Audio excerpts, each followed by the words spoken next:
Bismillahirrahmanirrahim. Assalamualaikum warahmatullahi wabarakatuh. Alhamdulillahi rabbil alamin. Nahmaduhu wa nasta'inuhu wa nastahdihi wa nastaghfiruh. Wa na'udzu billahi min shururi anfusina wa min sayyiati a'malina. Man yahdihillahu fala mudilla lahu wa man yudlil fala hadiya lahu. Asyhadu an la ilaha illallah wa asyhadu anna Muhammadan 'abduhu wa rasuluh. Allahumma salli ala sayyidina Muhammad. Allahumma salli ala sayyidina Muhammad. Allahumma salli ala sayyidina Muhammad wa ala alihi wa sahbihi ajma'in. Astaghfirullahal azim, astaghfirullahal azim, astaghfirullahal azim. Allahumma nawwir qulubana binuri hidayatika kama nawwartal arda binuri syamsika abadan abada birahmatika ya arhamar rahimin.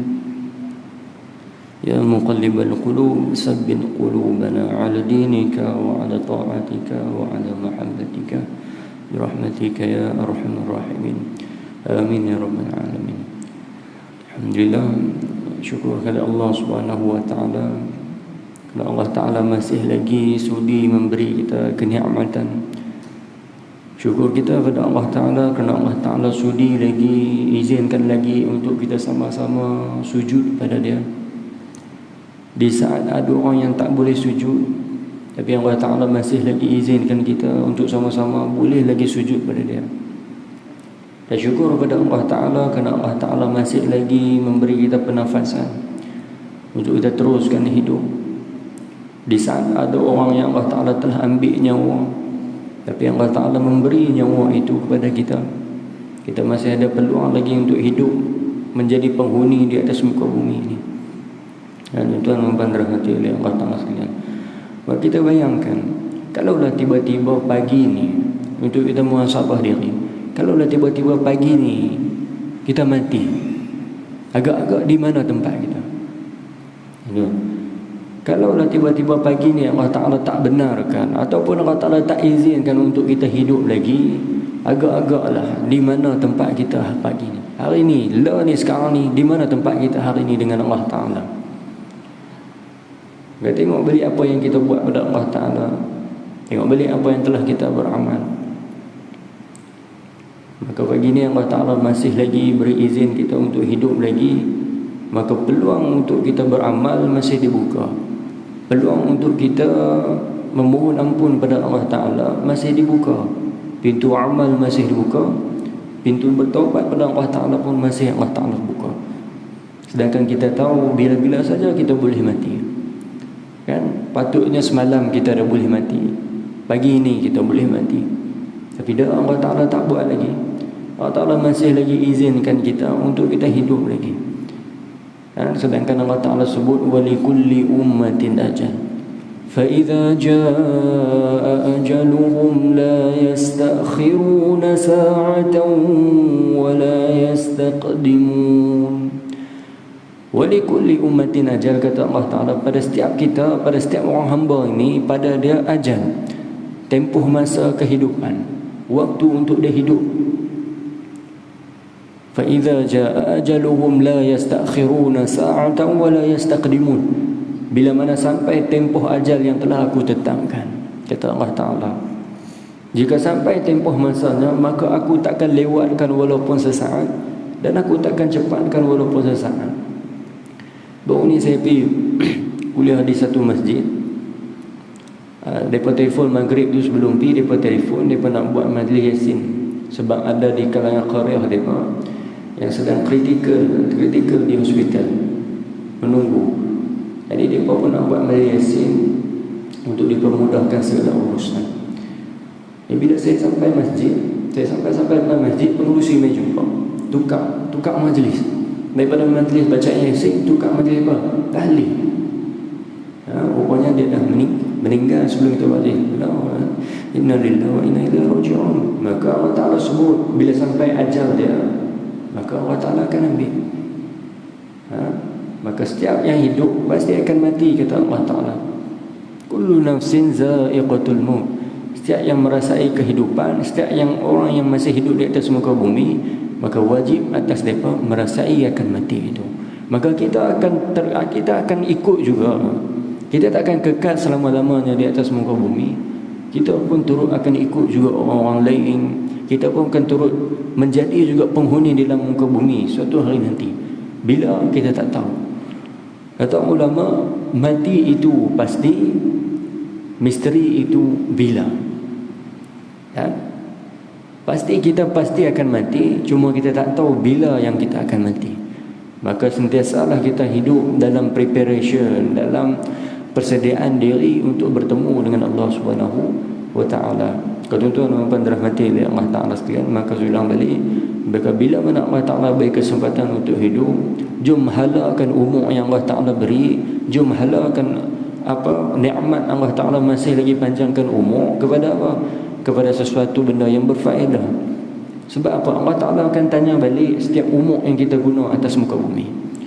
Dan Allah Ta'ala tak bagi saya saja kita guna, melainkan Allah Ta'ala akan soal kita di akhirat nanti. Sebenarnya kata Nabi SAW dalam satu hadis, la tazulu qadama 'abdin, tidak akan berganjak kaki seorang hamba itu di depan Allah Ta'ala nanti. Kita semua yakin dan kita semua tahu, kita suatu hari nanti, satu masa, kita akan duduk di depan Allah Ta'ala. Kita akan berada di depan Allah Ta'ala. Tak ada siapa boleh lari ketika itu, di mana berduduk di depan Allah Ta'ala. Waktu apa? Waktu kita berdepan dengan Allah Ta'ala. Kalau setiap cepat itu, kata ulama, masa depan kita yang kita duduk puluh ni, kan mak ayah kadang duduk pesankan anak-anak belajar sungguh-sungguh, belajar rajin-rajin. Sebab apa? Fikir masa depan. Kata ulama, masa depan apa yang kita nak fikir? Masa depan apa yang sebenar-benarnya bagi kita ni? Iaitulah masa depan kita dengan Allah Ta'ala. Macam mana kita di depan Allah Ta'ala nanti? Apa yang bakal berlaku pada kita di depan Allah Ta'ala nanti? Ini yang kita nak fikir ni. Maka Allah Ta'ala akan soal kita, hatta yus'alallah, sehingga Allah Ta'ala bertanya kepada kamu. Maka kaki hamba tak akan berganjak walaupun seinci di depan Allah Ta'ala nanti, melainkan Allah Ta'ala tanya, sehingga Allah Ta'ala tanya beberapa soalan. Soalan yang pertama yang Allah Ta'ala akan tanya waktu berdepan dengan Allah Ta'ala, mula-mula Allah Ta'ala akan tanya apa? An umrihi fima afnahu. Apa dia? Aku bagi hampa umur, hampa perhabis ke mana? Ini yang Allah Ta'ala akan tanya dulu. Mula-mula yang Allah Ta'ala akan tanya dulu tentang umur kita. Aku bagi hampa umur, hampa perhabis ke mana? Maka ketika itu setiap orang daripada kita akan sibuk dengan hal masing-masing. Kita takkan sibuk dengan manusia lagi ketika itu.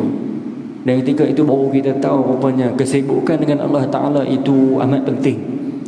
Dan ketika itu kita tak pedulilah, mak ayah tak peduli tentang anak-anak, anak-anak tak peduli dekat mak ayah, abang tak peduli ke adik, adik tak peduli ke abang, isteri tak peduli lagi dekat suami, suami tak peduli lagi dekat isteri. Kan?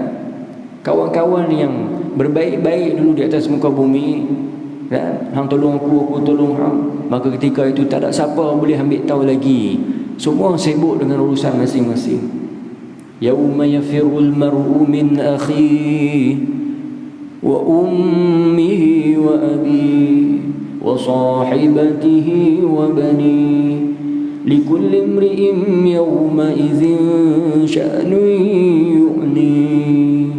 Apa kata Allah Ta'ala, akan sampai satu hari saudara akan tinggalkan saudaranya, mak ayah akan tinggalkan anak-anak, isteri akan tinggalkan suami, sahabat-sahabat akan tinggalkan sama-sama mereka. Sebab apa? Kerana ketika itu semua sibuk dengan hal urusan masing-masing di depan Allah Ta'ala. Maka di depan Allah Ta'ala tak ada siapa lagi boleh bantu kita melainkan kita sendiri. Maka jom prepare diri, sebab kita akan follow orang yang telah pergi daripada kita. Kita akan ikut juga orang yang telah pergi, yang meninggalkan kita. Kita akan follow dia. Maka kita masih ada peluang, kita masih ada waktu. Jom cari jawapan untuk kita jawab di depan Allah Ta'ala nanti. Maka jom kita, bila mana Allah Ta'ala bagi umur, kata Nabi, jom kita jadi sebaik-baik manusia. Bila orang yang diberi umur panjang, kata Nabi, ada harapan untuk jadi sebaik-baik manusia, Tapi juga dia ada dua jalan. Bila mana dia beri umur panjang, dua jalan dia akan pergi. Sama ada dia jadi sebaik-baik manusia ataupun dia jadi seburuk-buruk manusia. Bila jadi sebaik-baik manusia, kata Nabi, bila mana mereka hidup dengan banyak memperbaiki amal mereka. Orang yang terbaik di kalangan semua manusia, bila mana Allah Ta'ala bagi umur panjang, mereka sentiasa memperbaiki amal. Dan orang yang paling teruk di kalangan manusia, kata Nabi SAW, Nabi sebut apa?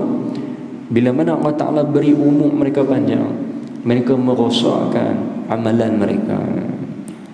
Maka jom kita perbaiki amalan untuk kita termasuk dalam golongan yang mana? Golongan yang sentiasa, golongan yang sebaik-baik manusia di sisi Allah SWT.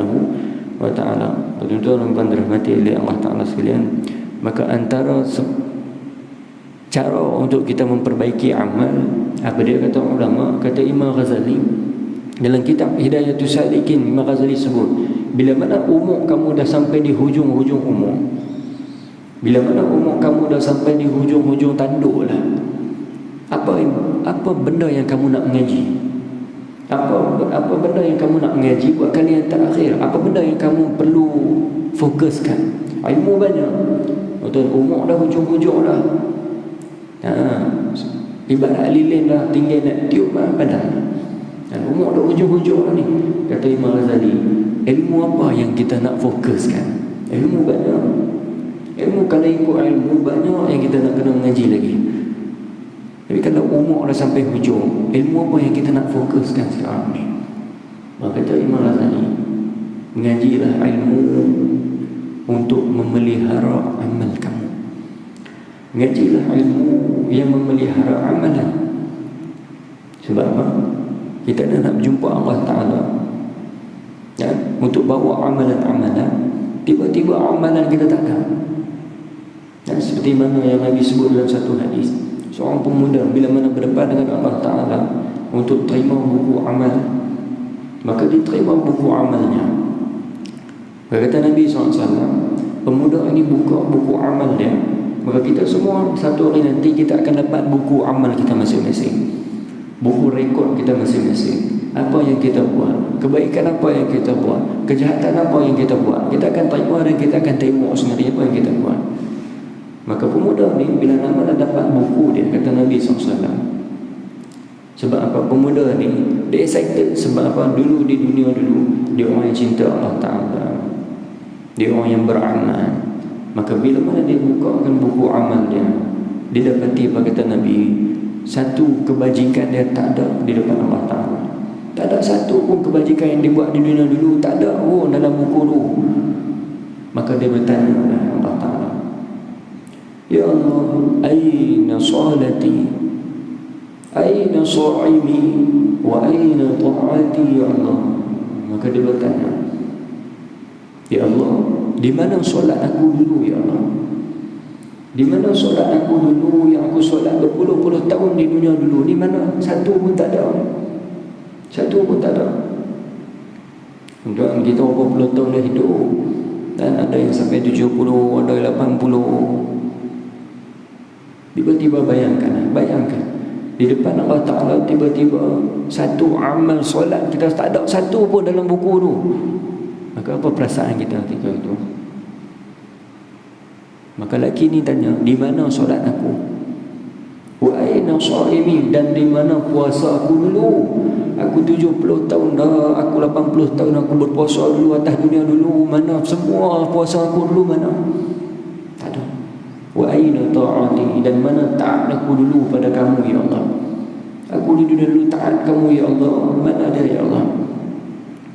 Maka Allah Ta'ala jawab, Jibril sebut pada dia, semua amal kamu telah hilang. Sebab apa? Tuan, sebab dia kecil je. Kita nampak kecil tapi besar.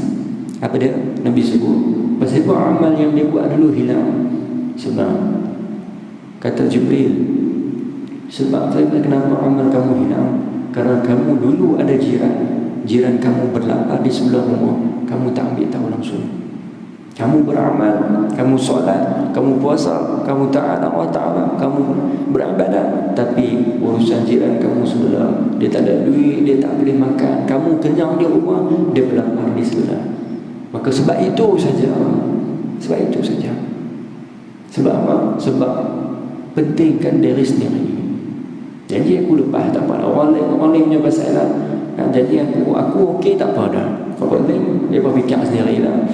Maka sebab itu dua hubungan kita nak kena jaga. Bila mana Allah Ta'ala bagi hidup, dua hubungan nak kena jaga atas dunia. Apa dia? Hablu minallah wa hablu minan nas. Duribat alaihimuz zillatu aynama suqifu illa bihablin minallahi wa hablin minan nas.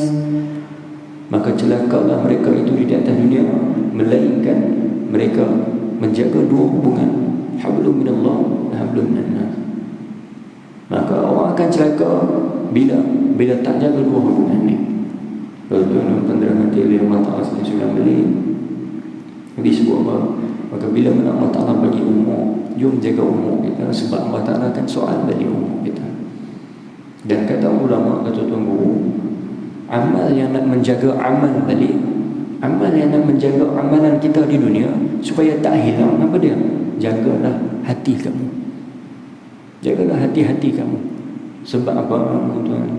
Sebab amal ini akan bermula dengan hati.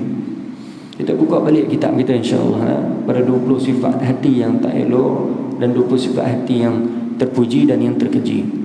Kita masuk, kita sambung balik insya-Allah. Kita terus masuk, kita masuk pada, kita sambung balik. Dah lama dah berhenti, insya-Allah kita sambung balik pada tajuk yang ke-8, pada muka surat yang ke-20 dalam kitab 20 sifat hati yang terpuji dan yang terkeji. Itu kita masuk pada sifat hati yang tak elok, yang terkeji, iaitu sifat riya yang ke-8. Ini salah satu sifat yang kita nak buang untuk kita pelihara diri, untuk kita pelihara hati, supaya terpelihara amal di depan Allah Ta'ala, supaya tak hilang. Salah satu benda yang buruk kita nak buang, itulah sifat riya yang duduk dalam hati. Maka jom kita detect balik, jom kita tengok balik apa penyakit yang ada dalam hati untuk kita buang, untuk kita basuh, untuk kita cuci balik. Sebab nak basuh sesuatu mesti tahu di mana kotor dia. Nak basuh baju, buat main baju kotor. Nak basuh pinggan, pastikan pinggan itu kotor, baru boleh basuh. Ya, nak basuh baju, buat main baju kotor, baru kita boleh basuh. Ya, tahu dulu di mana kotor tu, baru kita boleh basuh. Maka jom nak basuh hati, detect dulu, cari dulu apa yang tak elok yang dalam hati untuk kita basuh, untuk kita cuci dan masukkan sifat yang elok. Maka sifat riya, kata ulama, qala musannifu rahimahullah subhanahu wa ta'ala wa nafa'na bihi wa bikum fid dharain, amin. Kata ulama, ar-riya apa dia? Iaitulah memperlihatkan amalan kepada manusia. Ini ta'rif asas riya, apa dia? Memperlihatkan amal ataupun menunjukkan amal lebih kepada amal kebaikan. Ya, menunjukkan amal kepada manusia. Itulah menunjukkan amal kepada selain Allah Ta'ala. Sama ada bertujuan mahukan pangkat dalam hati manusia atau mahukan manfaat keduniaan dengan amal ibadatnya. Ini maksud dia riya. Riya maksud apa? Sama ada bertujuan mahukan pangkat. Tujuan ni apa dia? Tujuan ni lah niat ni. Maka beramal sebab apa? Baik itu saya ulang balik tuan. Antara amal yang menjaga amalan, antara ilmu yang menjaga amalan, iaitulah ilmu hati. Ilmu menjaga hati. Sebab apa? Nabi sebut setiap amal yang kita buat bermula dengan niat. Hadis pertama dalam kitab Arba'in Nawawi, Nabi sebut apa? Innamal a'malu binniyat wa innamal likulli imri'in ma nawa. Faman kanat hijratuhu ila Allah wa rasulihi fahijratuhu ila Allah wa rasulihi. Wa man kanat hijratuhu lid-dunya yusibuha aw imra'atin yankihuha fahijratuhu ila ma hajara ilaihi. Kata Nabi sallallahu alaihi wasallam, Nabi sebut apa? Setiap amal itu bermula dengan niat. Dan setiap orang akan dapat apa yang dia niatkan. Maka niat baik, dapatlah baik. Niat yang tak elok, dapatlah yang tak elok. Siapa yang niat kepada Allah Ta'ala dan Rasul semata-mata, maka dia akan dapat Allah dan Rasul itu. Dan siapa yang niat kepada dunia dan isinya, kata Nabi SAW, siapa yang berniat dia beramal, dia buat kebaikan untuk dunia dan isi dunia. Apa dia isi dunia? Pangkat, jawatan dan kepujian. Maka sekadar itu yang dia mereka dapat. Kalau tu yang dirahmati oleh Allah Ta'ala sekalian, Allah Ta'ala sebut dalam satu hadis, di akhirat nanti akan ditanya 3 golongan. Paling awal dia akan ditanya, yang pertama akan ditanya golongan yang berjihad di jalan Allah Ta'ala. Yang kedua, golongan yang menuntut ilmu. Golongan yang ketiga, golongan yang bersedekah. Allah Ta'ala akan soalan apa? Tentang nikmat-nikmat Allah Ta'ala. Maka Allah Ta'ala panggil orang yang berjihad, dengan nikmat yang aku beri kamu atas dunia dulu, apa yang kamu buat dengan nikmat itu? Maka kata orang yang berjihad di jalan Allah Ta'ala, ya Allah, kami gunakan nikmat yang kau beri ni ya Allah, kami berperang di jalanmu ya Allah, kami mati syahid di jalanmu ya Allah, kami tegakkan agamamu ya Allah, kami gadaikan nyawa kami untuk bangkitkan Islam ya Allah. Ni jawab orang mujahidin, orang yang berjihad di jalan Allah Ta'ala. Mereka jawab macam tu. Apa kata Allah Ta'ala? Kadzibta, hang pembohong. Kata Allah Ta'ala, hang penipu. Wa taqulul malaikatu kadzibta, dan malaikat juga mengiyakan kata Allah Ta'ala, kamu menipu. Kata Allah Ta'ala, sebab apa? Kamu berjihad, kamu bermati-matian kepada aku, bukan sebab apa, tapi sebab kamu nak orang puji kamu orang yang berani. Kamu nak orang puji kamu orang yang bagus, orang yang hebat dalam Islam, sanggup mati dalam Islam. Kamu nak orang puji kamu, maka termasuklah riya. Maka kamu telah dapat kepujian pada hati orang. Orang dah puji kamu pun, kamu dah dapat dah. Nabi sebut apa? Wa man hijratuhu ila dunya yusibuha aw imra'atin yankihuha fa hijratu ila ma hajara ilaihi. Nabi sebut, maka siapa-siapa yang berniat, siapa-siapa yang berniat kepada dunia dan isi dunia, nak pujian, nak harta, nak kemewahan, nak pangkat, maka sekadar itu hanya yang kamu dapat. Itu saja, tak lebih. Itu saja yang kamu dapat. Maka kata Allah Ta'ala pada orang yang berjihad untuk dapatkan kepujian, kamu dah dapat dah pun kepujian itu. Orang dah puji kamu dah pun, maka itu sekadar itu sajalah yang kamu dapat. Maka perintah Allah Ta'ala pada malaikat, fasuba bihi lan nar, maka Allah Ta'ala perintahkan malaikat heret dia masuk neraka Allah Ta'ala. Siapa dia? Orang yang berjihad, tapi untuk kepujian manusia. Dan Allah Ta'ala panggil orang menuntut ilmu, orang yang mengaji. Allah Ta'ala tanya, apa nikmat aku telah beri pada kamu atas dunia? Kamu buat apa dengan nikmat aku? Ya Allah, kami habiskan seluruh masa hidup kami dengan mengaji ya Allah. Kami tuntut ilmu ya Allah. Kami habiskan, kami korbankan masa kami dengan menuntut ilmu ya Allah. Maka kata Allah Ta'ala pada dia, kadzibta, kamu pembohong, kamu penipu. Wa taqulul malaikatu kadzibta, dan malaikat juga turut mengiyakan kata Allah Ta'ala. Sebab apa? Allah Ta'ala tahu kamu mengaji sebab nak habaq, kamu alim daripada orang lain. Kamu mengaji sebab kamu nak orang puji kamu orang yang paling cerdik, kamu orang yang paling pandai, kamu tahu semua benda. Maka kamu telah dapat pujian itu daripada manusia. Orang dah puji kamu orang alim. Orang dah puji kamu orang yang banyak tahu benda. Maka sekadar itu, fasubahilan nar, malaikat tarik dia masuk neraka Allah Ta'ala. Maka Allah Ta'ala tanya kepada orang yang bersedekah, aku bagi kamu nikmat, apa yang kamu buat? Ya Allah, kami gunakan nikmat kamu ya Allah, kami keluarkan harta benda ini di jalanmu ya Allah, untuk bantu agamamu ya Allah. Kami bantu orang miskin ya Allah, kami bantu orang yang memerlukan ya Allah. Kami keluarkan seluruh harta kami ya Allah untuk bantu kamu ya Allah, untuk bantu agama Islam ni ya Allah. Kadzibta, kata Allah Ta'ala, kamu pembohong, kamu penipu.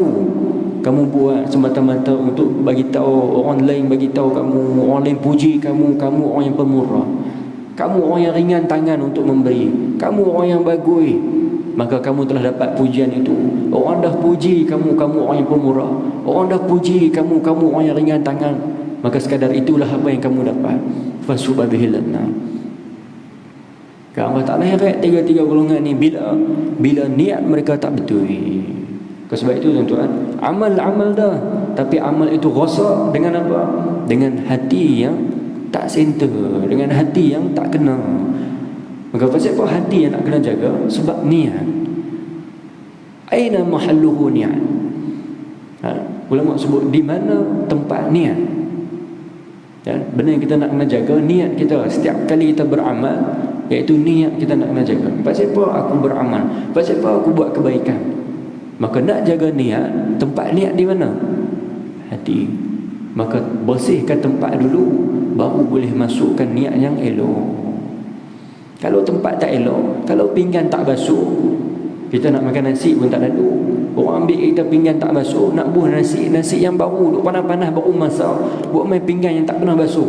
Tak ada mood nak makan, tak ada selera nak makan, walaupun pinggan tu elok.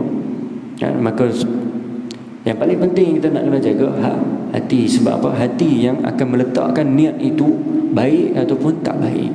Maka bila hati tak elok, akan termasuklah kita dalam golongan yang berniat dengan niat yang tak elok.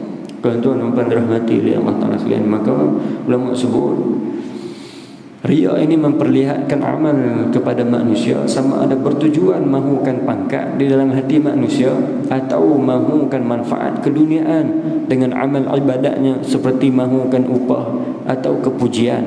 Riya adalah haram. Ulama meletakkan hukum riya itu haram. Maka apa takrif haram? Buat dapat dosa, tinggal dapat pahala. Maka riya ini hukum apa? Kata ulama dalam kitab Hidayatul Salikin, Imam Ghazali sebut apa? Ar-riya haramun. Riya itu haram sebab apa? Dia termasuk dalam golongan yang syirik. Apa dia? Syirik kecil, kata Nabi SAW. Nabi sebut apa?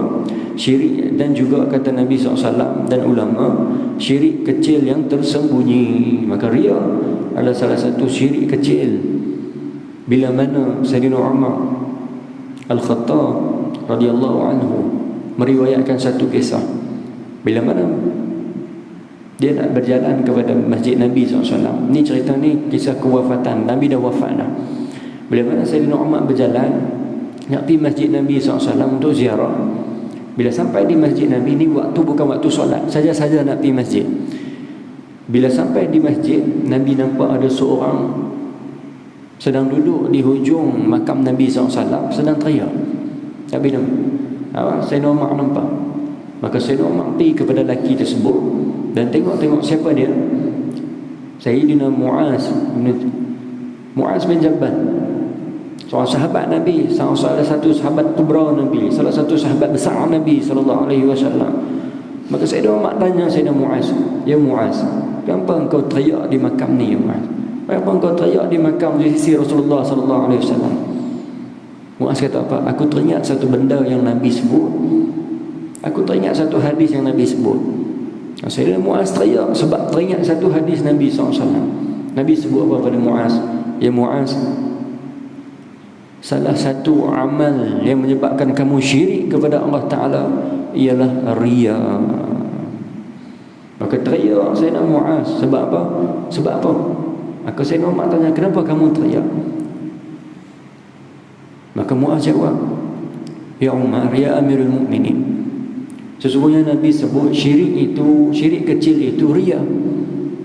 Dan riya itu adalah syirik kecil. Dan Nabi sebut orang yang bersyirik kepada Allah Ta'ala takkan diampunkan dosa oleh Allah Ta'ala sama sekali." Maka macam mana orang yang beramal dalam keadaan dia riya? Maka kesian orang yang beramal dalam keadaan riya ni. Dia beramal tapi sebab nak menunjuk, tapi sebab nak habaq ke orang, maka amal dia takkan ada apa-apa bagi dia. Hanya mendapat penat, mendapat penat lelah saja di atas muka bumi dengan beramal. Bila mana di depan Allah Ta'ala, satu amal pun tak tertulis di depan Allah Ta'ala. Tuan-tuan dan puan dirahmati oleh Allah Ta'ala sekalian, ulang balik, satu benda yang paling kita nak kena jaga, hati. Sebab hati ialah tempat yang Allah Ta'ala pandang. Tuan, kita bukan nak manusia pandang, tapi Allah Ta'ala pandang.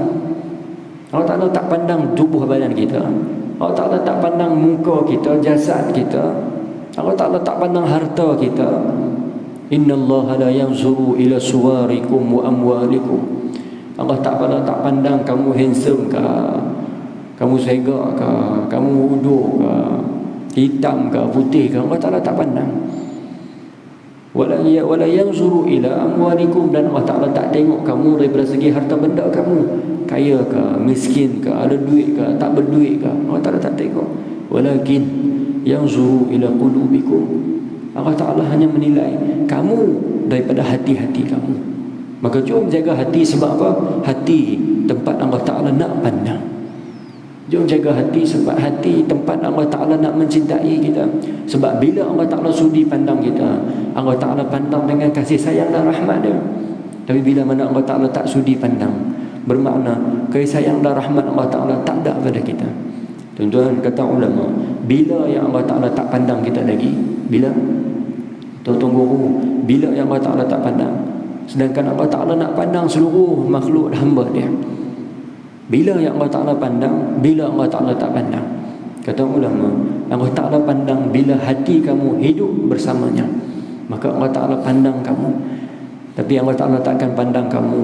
Hilanglah pandangan rahmat Allah Ta'ala pada kamu bila mana hati kamu telah mati daripada Allah Ta'ala.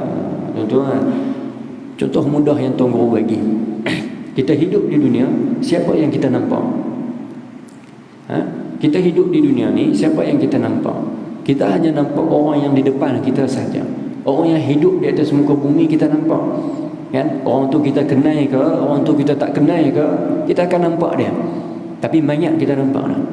Orang mati kita nampak tak? Tak nampak. Orang mati kita takkan nampak. Melainkan orang yang hidup saja. Tak kira lah kita kenal ke tak, kita rapat ke tak, kita akan nampak dia di atas muka bumi. Tapi orang yang mati, orang kenal pun kita tak nampak dia. Orang yang kita kenal pun kita tak nampak. Orang yang kita tak kenal lagi lah kita tak nampak, sebab mati dah. Maka perumpamaan ulama sebut, bila mana hati kamu hidup, Allah Ta'ala akan melihat kamu. Tapi bila mana hati kamu mati, Allah Ta'ala tak akan melihat kamu lagi.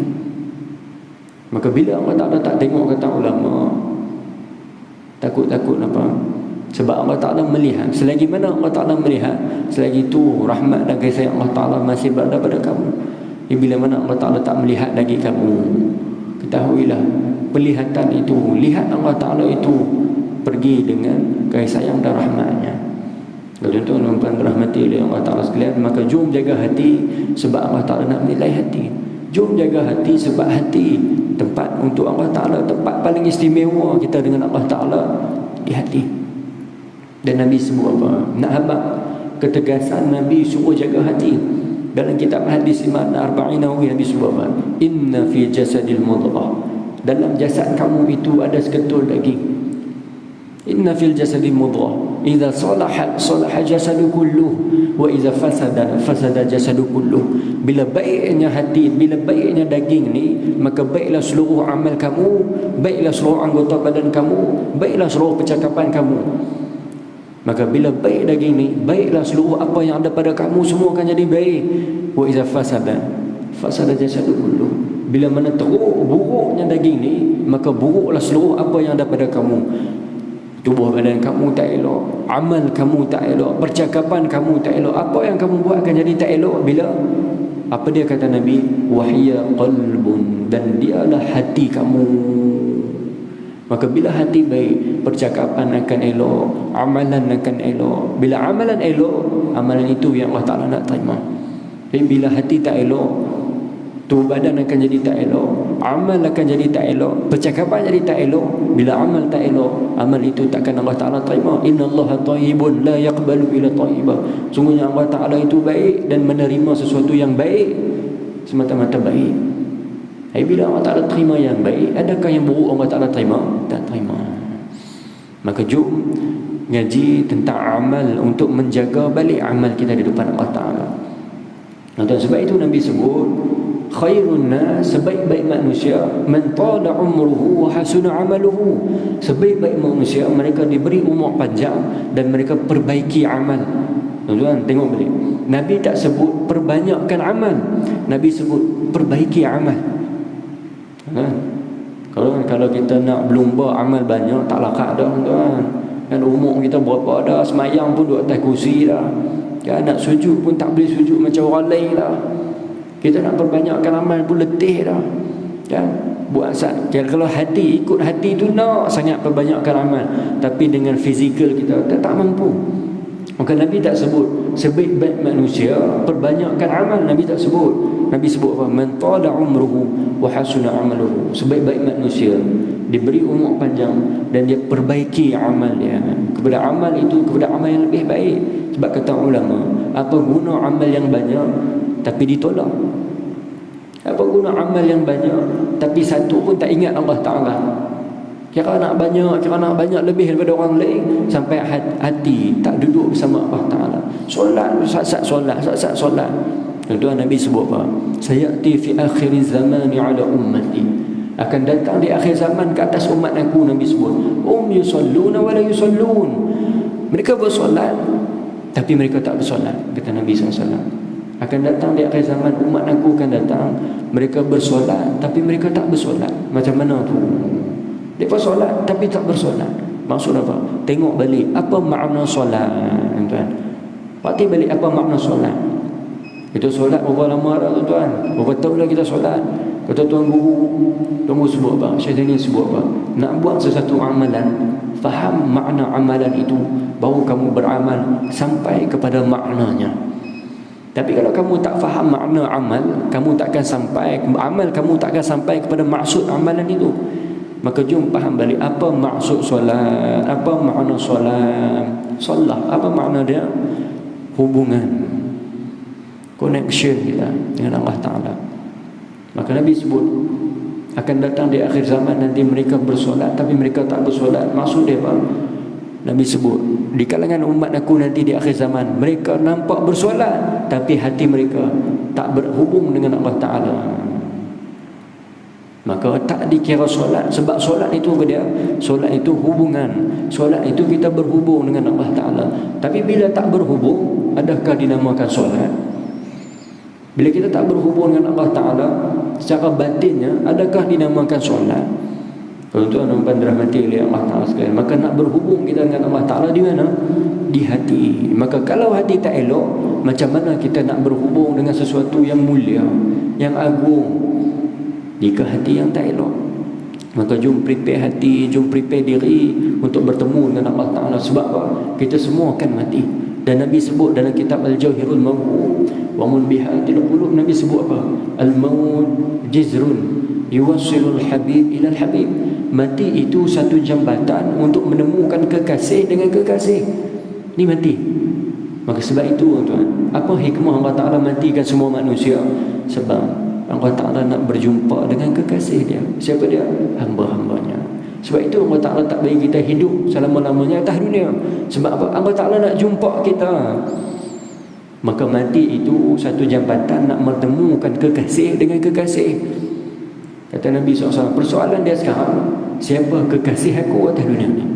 Siapa kekasih aku sekarang untuk aku bawa jumpa, untuk aku bertemu? Maka Nabi sebut, sama ada mati kita nak bertemu kekasih atau musuh. Tuan, kita nak berjumpa kekasih ke musuh nanti? Nabi sebut apa? Mafhum hadis Nabi sebut, bila matinya jenazah, bila diusungnya jenazah kepada liang lahatnya, kepada kuburnya, jika jenazah itu di kalangan orang yang soleh, maka apa yang akan disebut oleh jenazah itu dalam keranda dia? Maka jenazah akan sebut apa? Kalaulah di kalangan orang yang soleh jenazah itu, mereka akan sebut apa? Da'uni, da'uni, cepatkan urusan aku, tinggalkan aku seorang-seorang cepat-cepat. Sebab dia tahu dia nak bertemu siapa. Dia dah mati. Dan orang yang soleh, mereka akan sebut apa? Cepatkan urusan aku, tinggalkan aku seorang-seorang. Sebab apa? Aku dah tak sabar nak pergi jumpa aku punya pencipta. Dia adalah kekasih aku tak sabar nak jumpa dia. Tuan, pasal apa dia habaq dia duduk seorang? Siapa nak jumpa markah pergi duduk dua orang? Dan siapa nak pergi jumpa markah ke boyfriend ke girlfriend nak bawa orang main? Kan? Ajak bawa orang, kan? Ajak dia bawa kawan dia sampai-sampai kat markah dia. Hang pergi duduk jauh-jauh ke? Kata, nak duduk dengan markah pun tak seronok, kawan tu ada. Maka bila nak duduk dengan orang kita sayang, kita nak privacy. Maka orang yang soleh bila meninggal, bila mati, apa mereka sebut? Cepatkan sikit urusan aku nak duduk dengan kekasih aku.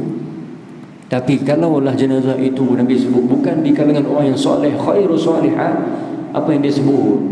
Ya wailaha, aina yazhabuna biha, celakalah diri aku hari ini.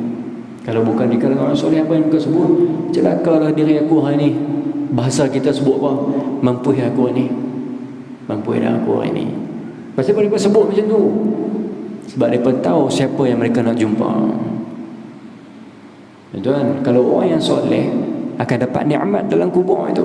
Tapi kalau bukan orang yang soleh, maka tunggulah setiap pukulan, setiap godaman daripada mereka.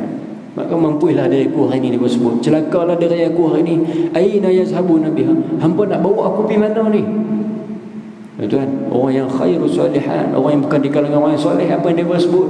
Hampa nak bawa aku pergi mana ni? Tak payah bawa, aku tak mau pergi. Tuan, maka siapa yang kita nak bertemu? Soalan dia, siapa yang kita nak bertemu selepas mati kita? Sedangkan Nabi sebut mati itu menemukan kekasih dengan kekasih. Persoalan dia sekarang, siapa yang kita jadikan kekasih kita? Allah Ta'ala sebut apa? Bismillahirrahmanirrahim. Allah Ta'ala itu Ar-Rahim. Tuan, Allah Ta'ala pilih nama dia Ar-Rahman dan Ar-Rahim, dua nama yang Allah Ta'ala pilih. Sedangkan nama Allah Ta'ala 99 nama Allah Ta'ala yang banyak. Kan? Pasal apa Allah Ta'ala pilih dua nama ni untuk jadikan nama utama untuk kita kenal dia? Setiap amal, setiap perbuatan, setiap apa yang kita buat, kita akan sebut Bismillahirrahmanirrahim. Nak makan sebut Bismillah, nak buat sesuatu sebut Bismillah. Pasal apa? Pasal apa Allah Ta'ala pilih dua nama ni? Pasal apa Ar-Rahim jadi nama pilihan Allah Ta'ala? Nak apa? Ar-Rahim ni makna apa? Aku sayang, aku maha penyayang, aku sayangkan makhluk aku sayangkan hamba aku. Maka kata ulama, bila Allah Ta'ala itu sayangkan kita, pasal apa kita sibuk nak membenci Allah Ta'ala? Bila Allah Ta'ala sibuk nak jadi kekasih kita, pasal apa kita nak jadi musuh Allah Ta'ala?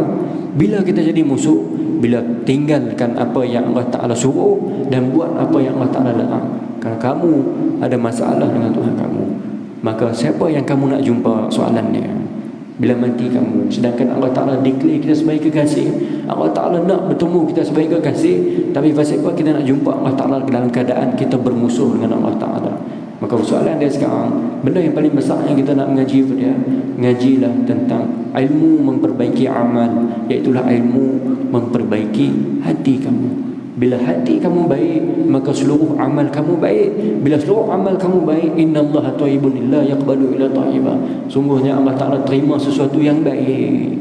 Tapi kalau hati kamu tak elok, amal kamu juga tak elok, dan Allah Ta'ala tak akan terima sesuatu yang tak elok. Wallahu a'lam. Aqul qawli hadza wa astaghfirullah azim li wa lakum. Bismillahirrahmanirrahim. Alhamdulillah wassalatu wassalamu ala asyrafil anbiya'i wal mursalin wa ala alihi wa sahbihi ajma'in. Allahumma inna nas'aluka hubbaka wa hubba man yuhibbuka wa hubba 'amalin yuqarribuna ila hubbik birahmatika ya arhamar rahimin. Rabbana atina fid dunya hasanatan wa fil akhirati hasanatan wa qina azaban nar. Sallallahu alaihi wasallam Muhammadin wa ala alihi wa sahbihi wa sallam. Alhamdulillahirabbil alamin. Assalamualaikum warahmatullahi wabarakatuh. InsyaAllah tuan, saya ada bawa tabung daripada pihak Ma'had untuk membantu Tuan Guru, sebab kita pun baru habis musim PKPD kan? Jadi sebelum ni kita tak boleh main. Jadi kita pun kekurangan sikit daripada segi untuk pengurusan, untuk gaji guru, untuk bilayak. Jadi siapa-siapa yang nak sumbangkan ataupun yang nak memberi bantuan pada pihak Ma'had ataupun pihak Tuan Guru, bolehlah memberi. Dan yang baik itu daripada Allah Ta'ala. Allah Ta'ala saja yang mampu balas segala apa yang tuan-tuan beri, insyaAllah. Assalamualaikum warahmatullahi wabarakatuh.